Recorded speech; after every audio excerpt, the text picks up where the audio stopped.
අපේ නායකතුමා තමයි ඔබ තමුන්නාන්සේලාගේ පැතුම. ඔහු බලය ගන්නේ ඔබ තමුන්නාන්සේලා වෙනුවෙන්. ඔබ ඔහුට දෙන ඡන්දයෙන් රජ වෙන්නේ ඔබ තමුන්නාන්සේලාගේ පැතුමයි. තන්න සෙල්ලම් ඔක්කොම දැම්මස මුළු දිස්ත්‍රික්කෙම වැහෙන පෝස්ටර් ගැහුවා. ඔව් එහෙකට ඒව ගලවන්න දුන්නේ නැහැ. ඔව් අද දවසේ මේ රැස්වීම ඇරෙන්න වෙල එක රැස්වීමක්වත් මේ පළාතේ තියන්න දුන්නේ නැහැ සර්. ඔව් සර්. ඔව් තවුමටම ඇහෙන්න ස්පීකර් බැන්දා සර්. සර් ඔව් සර්. අවසරට සංගීතයකුත් ග්ලාස්ටි කරා සර්.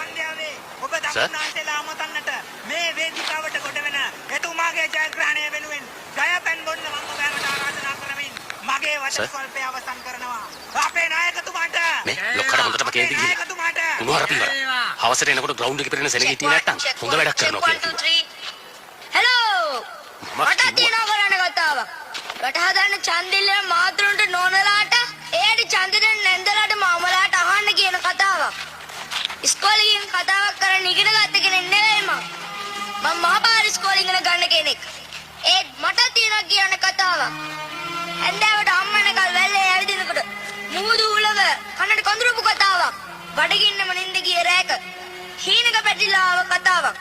මගේ අම්මගේ ඇස්වල උදේ රෑ දිලිසෙන කඳුළු බින්දු මට කියපු කතාවක්. උස්තර කීදා වටපිට බලනකොට බිමි ඉදන් පේනවට වඩා ගොඩක් දේවල් පේනවා. පොළවේ ලින්දක් කාරලා ඇතුළට බැස්සාම පේන්නේ ලින්දේ රවුම් බිත්තිය විතරයි. ආස කියන්නේ ලින් කඩේ වලින් පේන නිල් පාට තැටියකට. ඒ හින්දා ලින්පතුලි කීදක් කෑ ගන්නවට වඩා මේ වගේ උස්තර කීදක් කතා කරන්න මං ආසයි.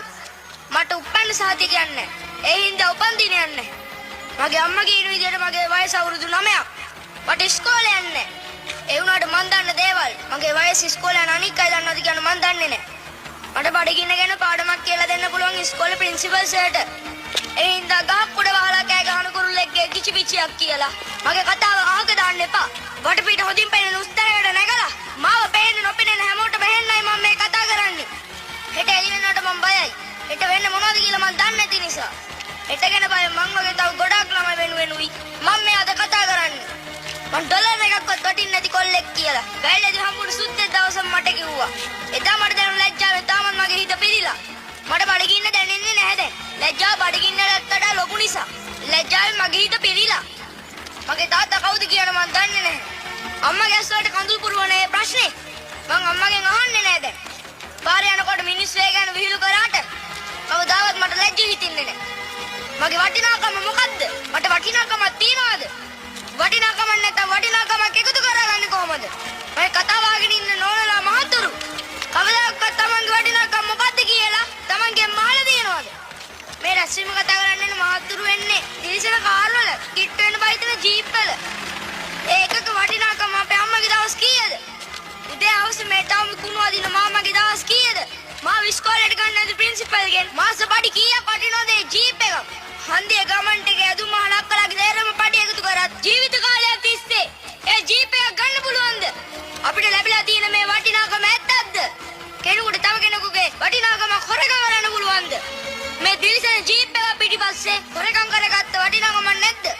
එහෙම හොරකමක් නැත්තම් අයිතුවක්කු ගත්ත යුනිෆෝම් ඇඳගත්ත මාමලා ඒ කාර් රකින්නේ. කාගෙන්ද ඒව රැක ගන්න හදන්නේ? කවුරු ගණී කියලාද බය? ඉපදුන ගම හැම කෙනෙක්ටම තියෙන එක වටිනාකමක්ද? එහෙම නැත්තම් ඒ වටිනාකම් වෙනස් වෙන්නේ කොහමද? එක එක්කෙනාගේ වෙනස් වටිනාකම් හැදෙන්නේ ඉස්කෝලෙන්ද? දවසක් මම මගේ වටිනාකම හොයාගෙන ගියා ඉස්කෝලේට හොරේ. ඔව් උතුරන්න සෙනගස. ඔව් දැම්ම වෙන්න. චොපර් එකෙන් ඇවිල්ලා සෙනග මැත්තටම බාන්නස. මට උනේ ෆුට්බෝල් එකයි ගුටි අපි ඉතින් වැඩක් කළොත් ආයේ කියන්න දෙයක් නැහැ. ඔව් දැම්ම වෙන්න සර්. දැම්ම වෙන්න. අපි පොඩි ට්‍රික් එකක් දැම්මා මේ සර්. උස්තනිද බලනකොට මගේ ඇස් දෙකට පේන හැම දෙයකම මොකද්ද ඔබ හිතන හොරකමක් හැංගිලා. මේ හොරකම ඇතුළේ හිර වෙලා තියෙන මගේ හෙට දවසේ නේද?